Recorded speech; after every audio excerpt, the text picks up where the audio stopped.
오늘 우리 시대에 누가 부활했다 이런 말을 들으면 말도 안 되는 소리다 이런 얘기를 할 것 같습니다.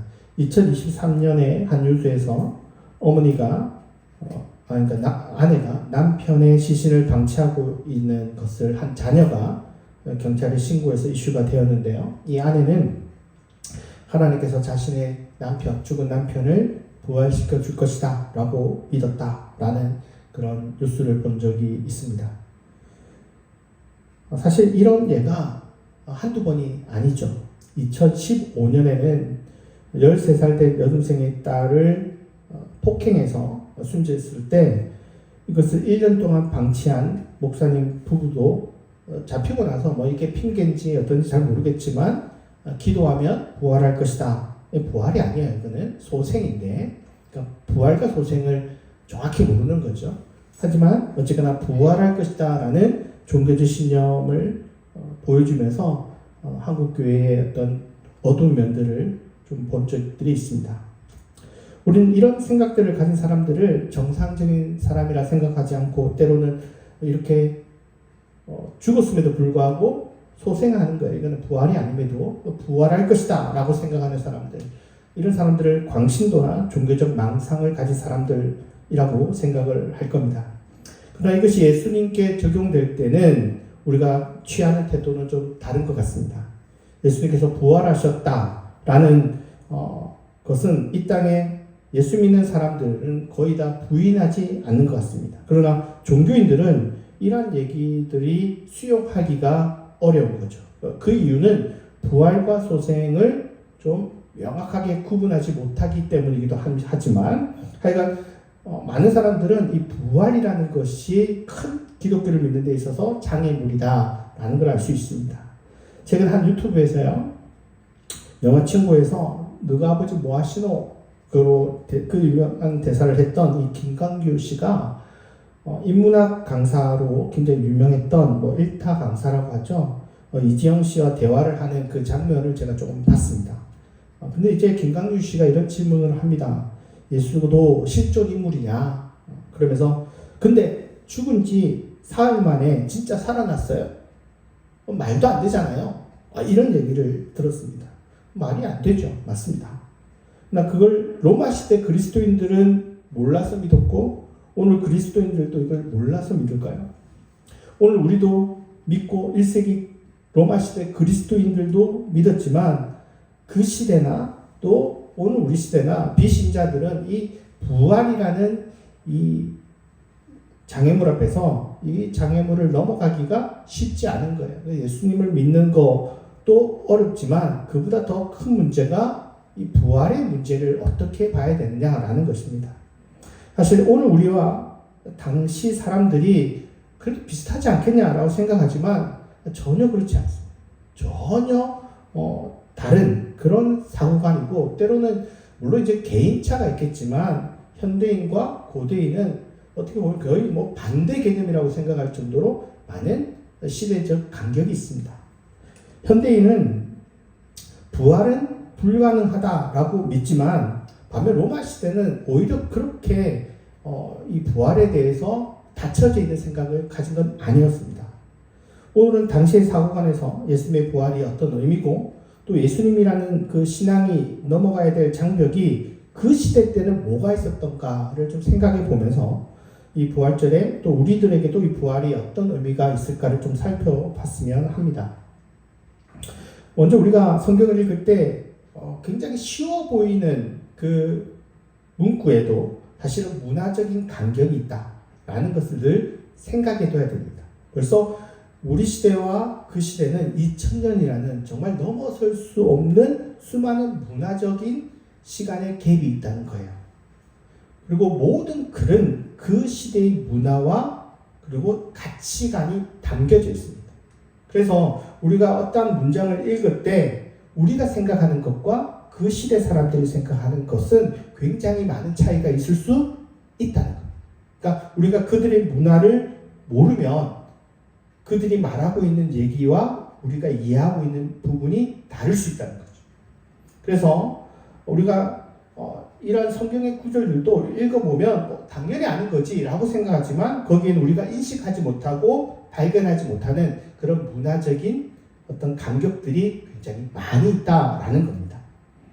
우리 문제는 예수님이 기적을 행할 수 있는 분이냐 아니냐 이런 것들이 우리들에게는 문제가 됩니다. 현대인들에게는. 그러나 로마 시대 2000년 전의 시대는 사실 그게 그렇게 문제가 되는 시대가 아니었습니다.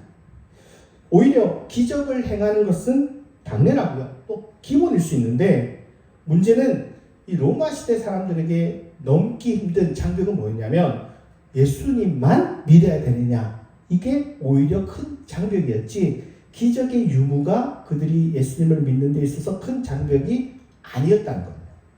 오늘 현대인들에게는 예수님께서 기적을 행하는 걸 보면 저게 정말 가능한 거야? 그리고 부활하셨다는데 저게 가능한 거야? 사람이 죽었는데 어떻게 다시 부활해? 부활이라는 단어를 쓰면 안 됩니다. 이때는 이해할 때는 소생이라고 생각해야 됩니다. 그죠? 어쨌거나 이런 것들이 우리가 넘어가기가 힘든 그런 장애물인데요. 그리고 그 기적의 중심에 부활이 있는 것이지 기적을 행하는 것이 이 부활에 비해서 조금 밀린 정도일 뿐이지 사실 그 근본적인 사고의 중심에는 뭐가 있냐면 기적은 불가능하다. 기적은 불가능하다. 이런 사고가 깔려 있어서 궁극적으로는 부활도 부인하게 되는 겁니다. 뭐 이런 것들이죠. 오병이어가 가능해? 날 때부터 시각장애인이 정상인이 된다는 거 이게 가능한 거야? 그 시대 때 뭐 특별한 어떤 의학기술이 없고 오늘 현대에도 날 때부터 시각장애인이 볼 수 있다. 이거는 생각하기도 어려운데 이러한 기적이 정말 가능한 거야? 또 청각장애인이나 심지어 죽었다고 말하는 해당장 야이로의 딸이나 그리고 또 아들이 죽은 그런 나인성의 가구의 이야기들 이런 이야기들을 들으면 우리 그런 생각을 하죠. 당시 의학이 오늘 현대 의학만큼 발달하지 못했다 보니까 잘못 판단했겠지. 사실 죽은 게 아니라 살짝 죽을 뻔한 그런 사람을 오해해서 그 사람이 다시 살아나니까 그렇게 이해한 거 아니냐. 이런 어떤 것들은 이 기적에 대한 불신이 이 부활 부분에 있어서 좀 더 폭발적으로 우리가 주목하는 것이지 결국은 이 기적에 대해서 우리는 현대인들은 좀 넘어가기가 힘든 부분이다라고 할 수 있는 거죠. 그러니까 사실 고대인들은 이게 우리하고 전혀 다르다. 그래서 그 문화적 간격을 좀 그 시대 사고에서도 생각해 보면서 또 그 시대의 걸림돌이 무엇인가 그리고 그들이 그 걸림돌을 넘어서는 것이 오늘 우리에게는 어떤 의미인가를 좀 살펴보려고 합니다. 먼저 우리가 현대가 아니고요. 고대 로마 사회를 가본다라고 한번 생각을 한번 해보십시오. 아마 여러분들이 생각하고 있는 것만큼만 보일 겁니다. 우리가 성경을 이해할 때는요, 정말 좀 많이 알면 알수록 그 세계가 건물들이 그림으로 떠오를 겁니다. 제가 우리가 이 신학을 공부하면서 제가 이제 이런 얘기들을 많이 하다 보면 여러분들이 성경의 시대를 이스라엘이든 로마 시대든 어디든 아는 만큼 보이거든요. 그래서 성경을 떠올릴 때 좀 그런 그림들이 불쑥불쑥 튀어나오면 우리가 성경을 좀 잘 읽을 수 있는데요. 그래서 로마든 이스라엘이든 어디를 가든 정말 어마어마하게 많은 신들을 만날 수 있다는 겁니다. 현대와는 다르게. 우리가 그런 생각을 할 수 있어요. 이스라엘 땅에는 예수님만 믿는 그런 시대다, 그런 나라다 보니까 이방 신들은 구경하기 힘든 거 아니야? 라고 생각할지 모르지만 물론 이 형상들이 고대 다른 로마의 모든 지역에 비하면 현저히 적을지라도 이방 신에 대해서 모를 수 없을 뿐더러 이 다신론적인 사고관은 이스라엘 사람들도 충분히 깔려져 있는 거예요. 오늘 현대인들도요, 내가 굉장히 미신을 안 섬긴다라고 생각하지만 특히 교회 다니는 사람들 아닙니다. 얘기를 하다 보면 정말 많은 어떤 그런 미신들이 우리들에게 쭉 깔려져 있어요. 어쩔 수 없습니다. 왜? 문화적인 그런 영향을 받는 거죠. 당시 이스라엘도 마찬가지고요. 우리가 오늘 로마 시대를 우리가 한번 들어가 본다라고 생각을 한번 해보십시오. 그러면 우리가 제일 먼저 만나는 것이 테르미누스라는 국경의 신을 만날 수 있을 겁니다. 국경이나 지역마다 이 테르미누스라는 보이시죠? 저게 테르미누스 신인데요. 이 신은 나라와 나라 또 국경뿐만이 아니라 도시와 도시 사이에도 이 경계를 수호하는 신입니다. 그래서 어떠한 관문을 지나갈 때마다 우리는 이 테르미누스라는 신을 만나게 될 겁니다. 단순히 이 국경이나 지역을 지나갈 때 테르미누스 신만 만나는 게 아니라 그와 비슷한 류의 신들도 함께 만납니다. 우리가 아는 신이 하나 있습니다. 야누스 같은 신이죠. 야누스는 얼굴이 두 개입니다. 두 방향으로. 그래서 이 야누스는 출입구의 신이고요. 그리고 리멘티우스라는 문지방의 신도 있고요. 또 문의 경첩의 신이라고 하는 카르데아 신도 만날 수 있을 것입니다.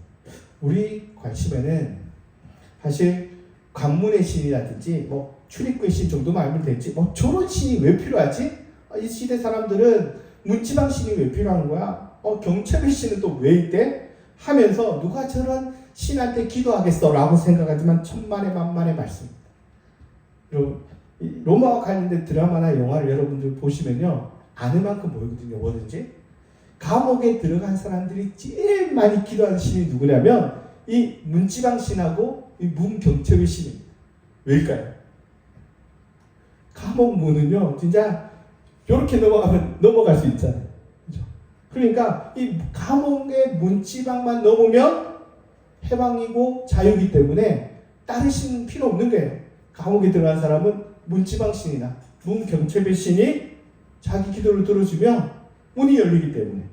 그래서 이 신들은요 감옥에 들어간 사람들의 최고의 인기신이었습니다. 그러니까 우리가 정말 생각한 것 그 이상으로 수많은 신들이 있고 그 신들은 각각 그들의 상황에서 굉장히 필요한 신이라는 거죠.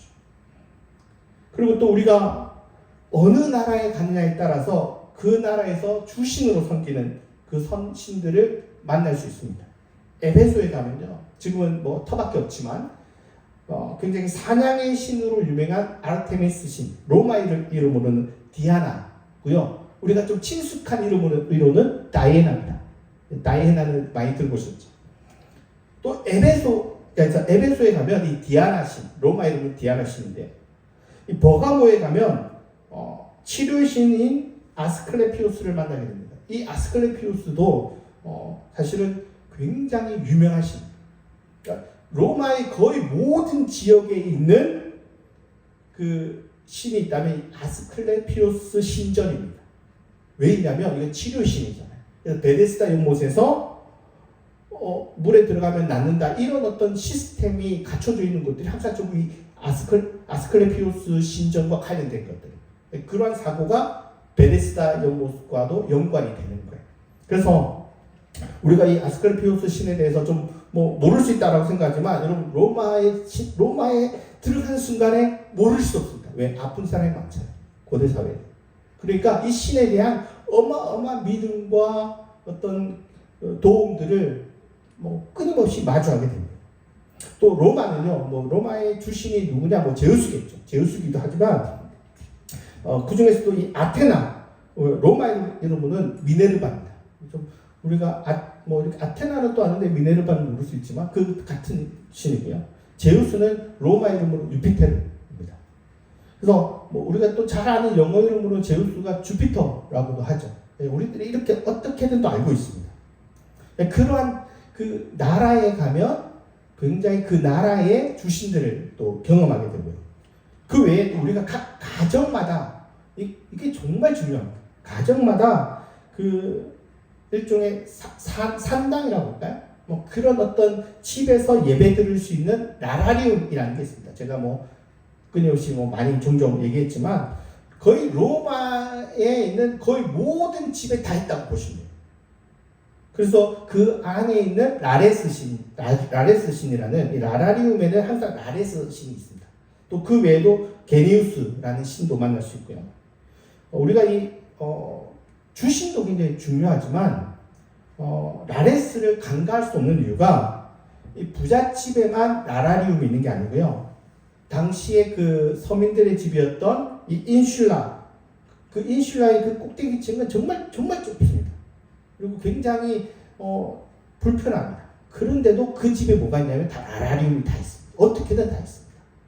그러니까 가난한 사람들이 그 꼭대기층에, 그리고 그 가난한 상황 속에서도 만들 장소가 없음에도 불구하고 그런 재단들이 다 있다는 거예요. 라라리움이라는 게.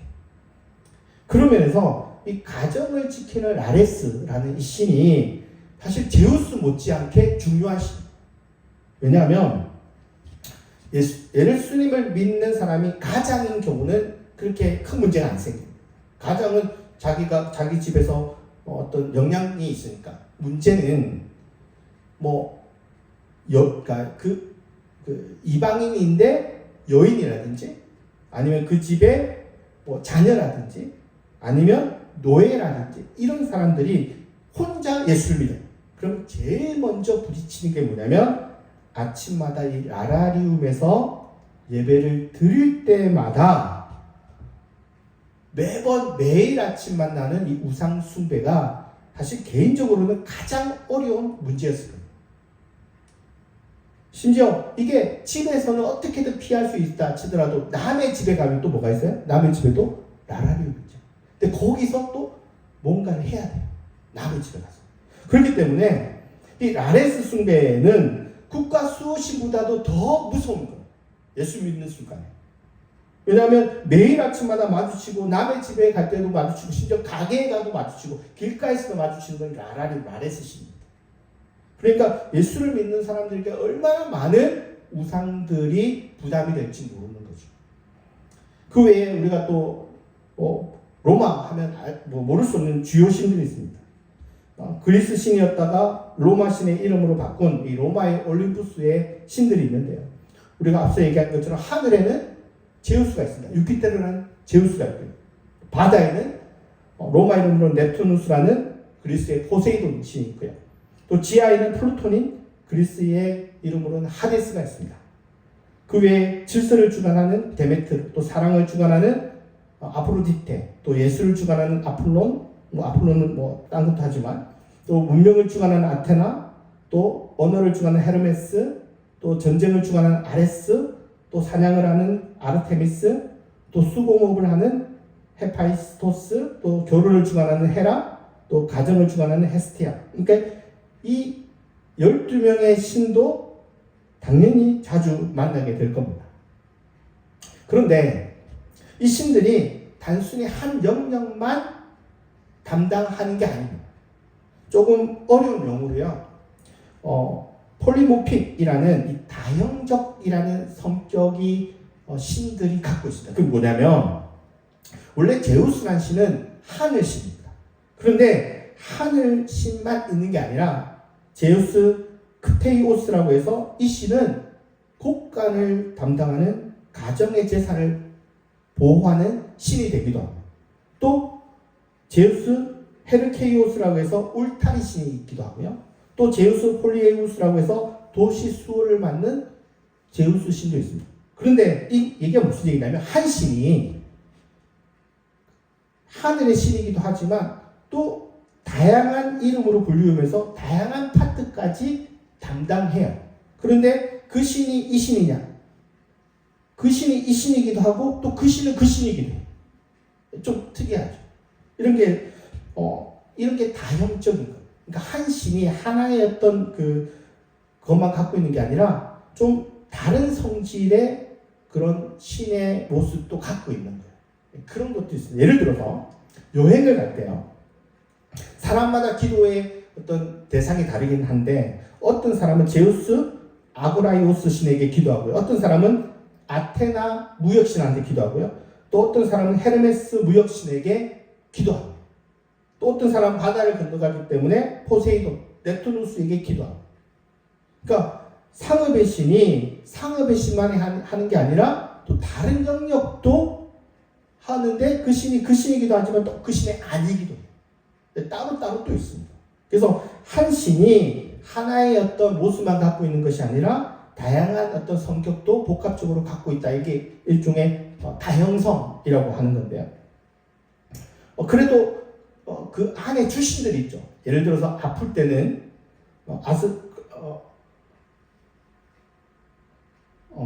아플 때는 제가 잘못 썼어요. 아스클레피오스입니다. 아스클레피오스. 예.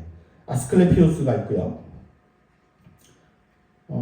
또 운명이 달린 그런 일 때는 운명의 신 포르투나에게 기도하고요. 또 전쟁을 할 때는 아레스한테 마르스라고 하죠. 그리고 승리의 신 빅토리아들. 그러니까 수많은 신들에게 기도를 하는 거예요. 거기다 신들이 합해지면서 한 신이 다양한 성격을 가지면서 또 여러 신이 또 되기도 합니다. 제우스가 여러 이름이 있는 것처럼 다른 신들도 여러 합성 이름들이 있고요. 제우스 신만 여러 개가 있는 게 아니라 다른 신들도 다른 신대로 수없이 만들어지면서 신들이 얼마나 많을까요? 셀 수 없을 만큼 많은 신들이 생겨나는 거예요. 여기서 우리가 한 번 더 좀 생각해 볼 것들이 있는데, 이 신들의 위계 피라미드라는 겁니다, 이게. 우리가 생각하기에 제일 위에 누가 있을 것 같아요? 유피테르라는 제우스가 있을 것 같다라고 생각하지만 그렇지가 않습니다. 제일 위에 공간 A 영역에는 궁극의 신이 있는데, 이 신은 인간에게 별로 관심을 두지 않습니다. 또 자기를 드러내지 않습니다. 그래서 이 신을 어떻게 섬겨야 될지도 모르고 신전도 별로 없습니다. 여러 신들이 또 있는데 궁극의 신 안에는 그 중에서 이 파우사니아스라는 신도 있지만 알 수 없는, 이름도 알 수 없는 신이 A에 들어갑니다.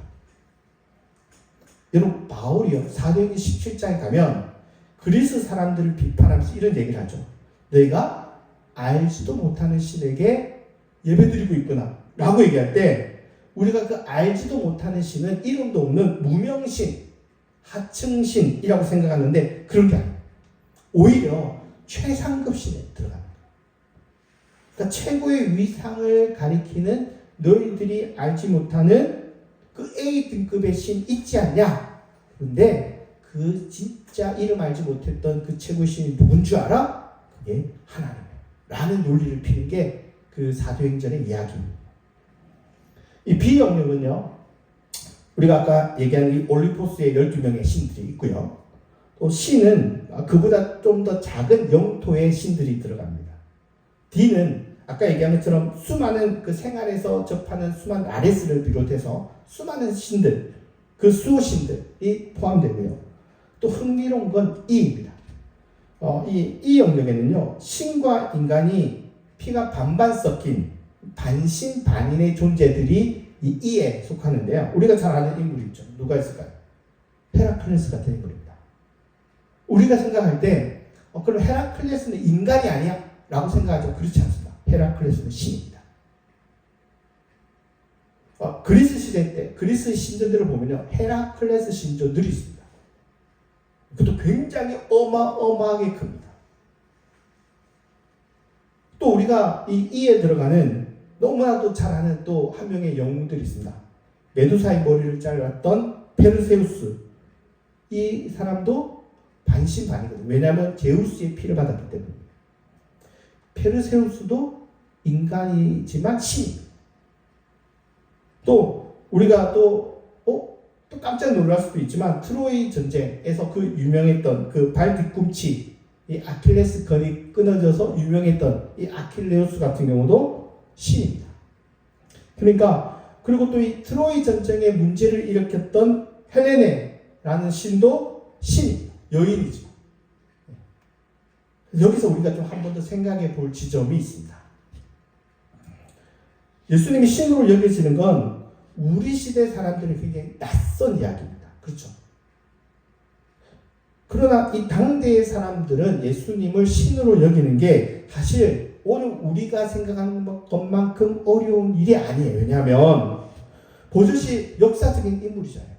예를 들어서 아킬레우스 같은 인물이 정말 트로이 전쟁에서 전쟁했던 영웅일 뿐입니다. 그런데 신으로 여겼던 시대예요. 그뿐만이 아닙니다. 1세기에 들어가면 로마의 황제들, 아우구스투스 같은 황제들, 처음에는 그냥 인간으로 생각해요. 그러나 시간이 지나면서요, 트라이아누스 같은 경우는 살아있을 때 신전을 만듭니다. 자기를 숭배하도록 만듭니다. 그래서 이런 역사적인 인물들이 자기들이 눈으로 직접 보는 인간임에도 불구하고 신으로 여기는 것이 그렇게 어려운 시대가 아니었다. 그리고 정말 그들은 신으로도 여겨졌습니다. 아주 당연한 건 황제가 죽으면 당연히 로마를 지키는 신이 되는 건 너무 당연한 거고, 문제는 살아있는 그 순간에도 신으로 여겼다는 거예요. 그렇다면 예수님이 신으로 여겨지는 것은 오늘 우리가 생각하는 것만큼 이 당대의 사람들은 넘어가기 힘든 장애물이 아니었다는 거예요. 그러니까 가치관이 너무 다른 거예요. 부활은 그들이 넘기에는 오히려 우리들이 생각하는 것보다 훨씬 쉬운 허들이었습니다. 예수님의 부활은 당시의 사람들에게도 물론 넘어가기 어려운 부분이 있었지만, 예수님의 기적 행위나 예수님의 부활을 받아들이는 데 있어서 현대인들이 넘기 어려운 장벽만큼 어려운 장벽은 아니었다는 거예요. 왜? 저 황제도 신인데, 저 영웅도 신인데, 우리들이 봤던 인물들 중에 신들이 있단 말이에요. 매번 섬깁니다. 오늘 현대 학자들이요, 그리고 이제 이 부활절이 되면 항상 이슈가 뭐냐면, 예수님의 부활이 진짜냐 사실이냐, 이것을 어떻게 증명하느냐, 이거 어떻게 변증하느냐, 이게 사실 우리의 목사님들의 그리고 신학자들의 주요한 이 부활절 설교 중에 하나가 되는데요. 사실 오히려 수많은 목격자들이 많았고요. 부활을 하시고 난 이후에 그 고백과 증언들, 그리고 그보다 더 중요한 건 이 부활을 목격한 사람들이 자기 목숨을 거는 거를 포기 안 했다. 순교를 함에도 불구하고 그들이 부활을 전했다라는 것은 그 시대 사람들에게는 이 부활이 그렇게 넘어가기 어려운 장벽이 아니었다. 저 사람 죽을 정도인데 믿지 않으면 어떻게 저렇게 하지? 자기 생명을 바치지? 오히려 우리보다도 훨씬 더 이 부활을 사건을 믿는 데 있어서는 그 어려움이 훨씬 더 적었다는 거예요. 왜냐하면 현대적 가치관이 다르기 때문에. 문제는 다른 데 있어요. 오늘 우리에게 문제는 기적의 문제라면 이 시대의 문제는 전혀 다릅니다. 뭐가 다르냐면, 문제는 예수님만 믿는 게 문제인 거예요. 그러니까 유일신 예수, 오직 예수님만 믿는 것이 오히려 그들에게는 더 넘어가기 어려운 장벽이었습니다. 이게 약간 오해의 요소가 있을 수 있는데요. 삼일체 예수님이시기 때문에 유일신하면 뭐 예수님만 믿느냐, 그죠? 뭐 이런 오해가 생길 수 있지만, 어쨌거나 고대 로마인에게는 신 예수가 문제가 되는 게 아니라 다신교의 시대에 유일신 예수님만 믿는 게 가능한가의 문제가 그들에게는 당면한 과제였습니다. 물론 하나님이고 예수님이고 성령님이 같은 분이라는 것들을 뭐 이해하기 어려울 수도 있지만, 어쨌거나 그들이 넘는 것은 그냥 예수라는 존재만 믿는 거. 이게 훨씬 더 어려운. 이걸 얘기하려면 훨씬 더 많은 시간을 할애해야 되겠지만, 오늘은 이제 간략하게만 얘기하면, 이 시대의 문제는 신 하나를 추가하는 건 별 문제가 되지 않습니다. 그렇겠죠. 왜냐하면 신들이 많단 말이에요. 너무 많아요. 한 신도 여러 명이 되고, 또 이름 모를 신들도 수두룩히 있어요. 문제는 예수님을 믿는 데 있어서, 예수님을 믿는 문제는 다른 신들은 모조리 무시하는, 배타성을 가지고 안 믿는 거예요. 예수님 한 분만 믿는 게 그게 가장 어려운 문제인 거예요. 지금까지 그들이 믿던 신앙체계는 수많은 곳에서 수많은 신들을 만나면서 기도하면서 섬겨오는 게 이게 사회 시스템입니다. 그러니까 이거 없이 살아갈 수가 없는 겁니다. 여행을 할 때, 장사를 할 때, 아플 때, 출산을 할 때, 전쟁을 할 때, 이게요, 나 혼자 하는 게 아닙니다. 우리가 뭐 집에서 뭐 이런 일이 하나 있어도요, 이게 내 혼자만의 문제가 아니잖아요. 고대 사회도 마찬가지예요. 저 장사를 할 때 나 혼자 나 기도 안 하겠습니다, 그거로 끝날 문제가 아닌 거예요. 모든 사람들이 함께 합니다.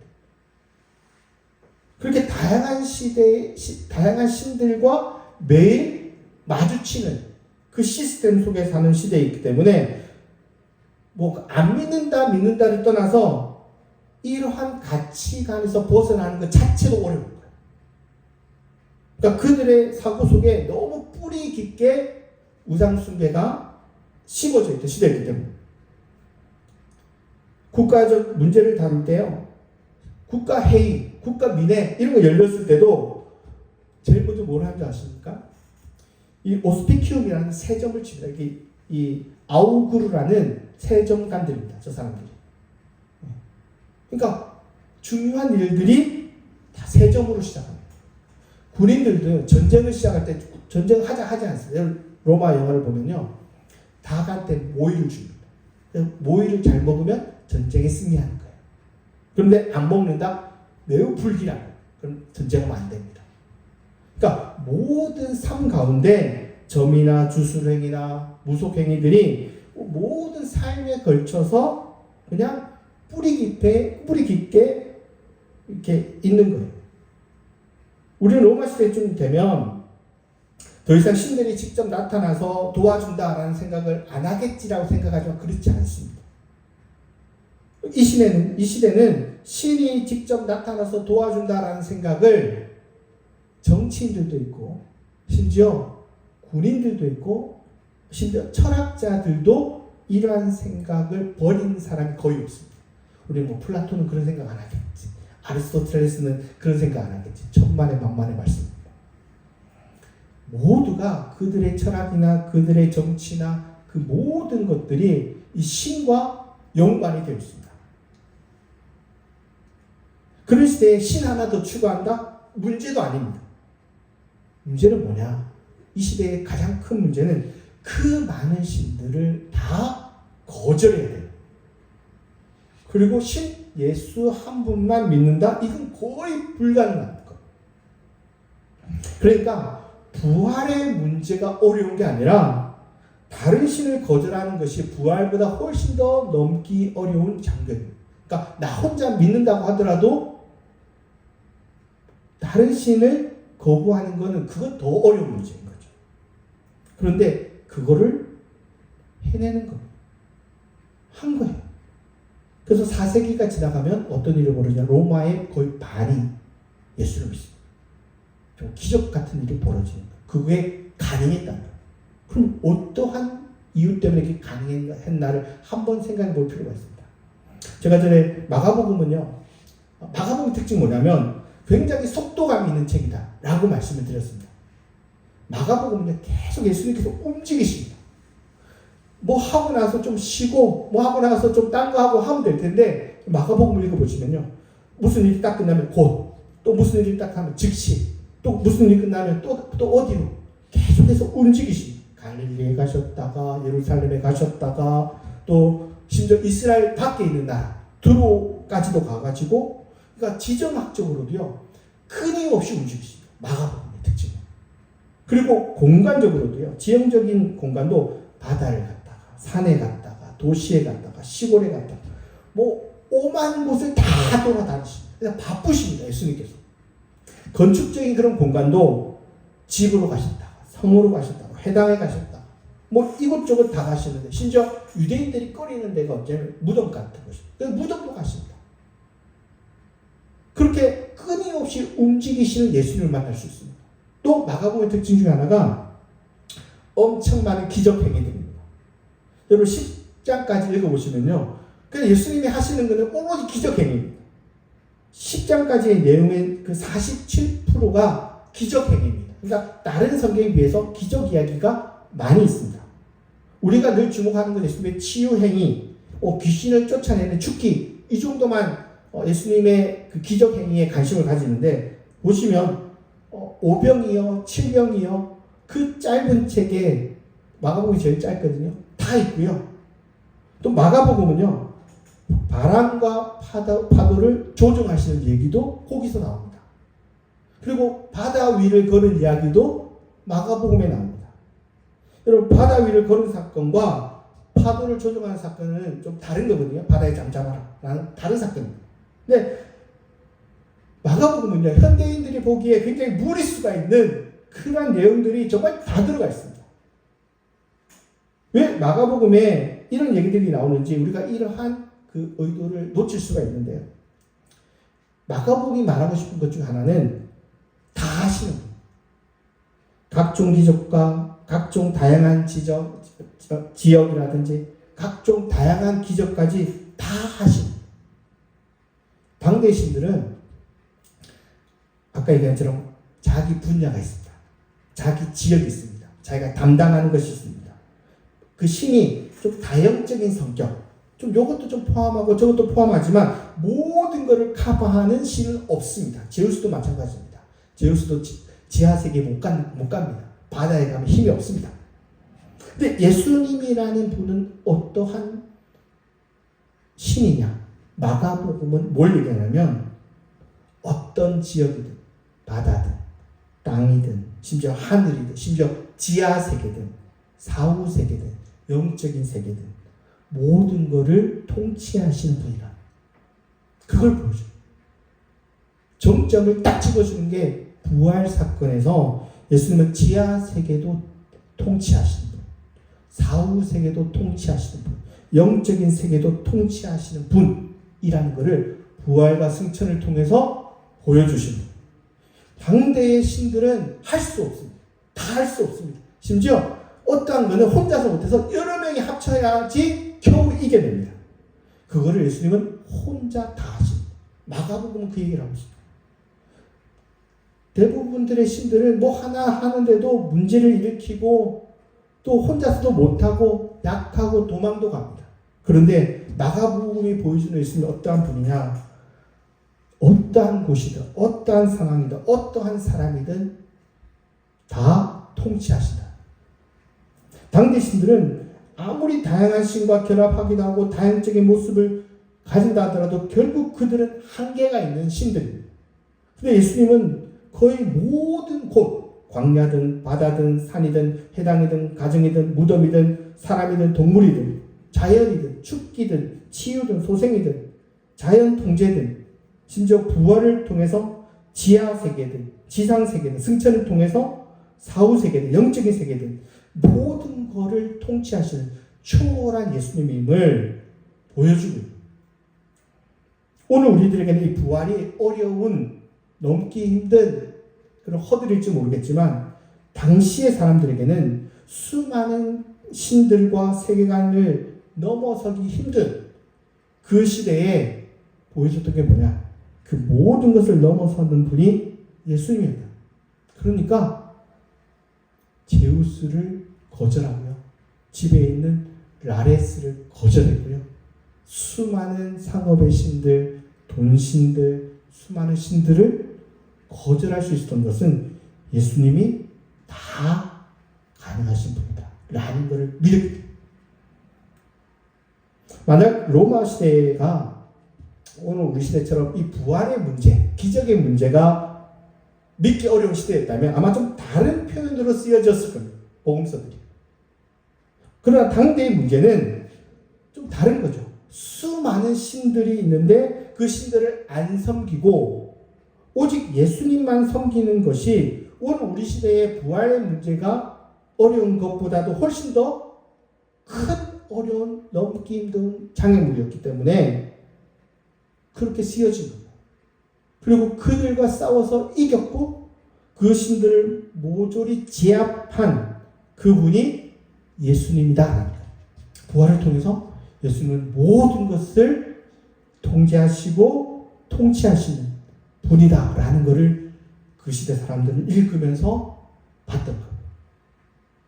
그것은 부활을 했냐 안 했냐의 수준이 아니라 신 중의 신, 그분이 예수다 라는 것을 부활의 사건을 통해서 알게 된 것입니다. 오늘 우리들은 여전히 부활의 사건이 우리 과학의 시대를 살고 있는 우리들에게는 좀 넘기 어려운 장애물일 수 있지만 당대의 신의 개념, 심지어 이름도 알 수 없는 그 수많은 신들을 다 이기신 신 중의 신인 그 예수님을 그 시대 사람들은 만났던 것처럼 오늘 우리들도 이 부활이 가진 의미, 바로 신 중의 신, 왕 중의 왕, 그 예수님이라는 그 위대함을 우리 부활의 아침에 우리가 새롭게 알고 만나기를 바라겠습니다. 기도하시겠습니다.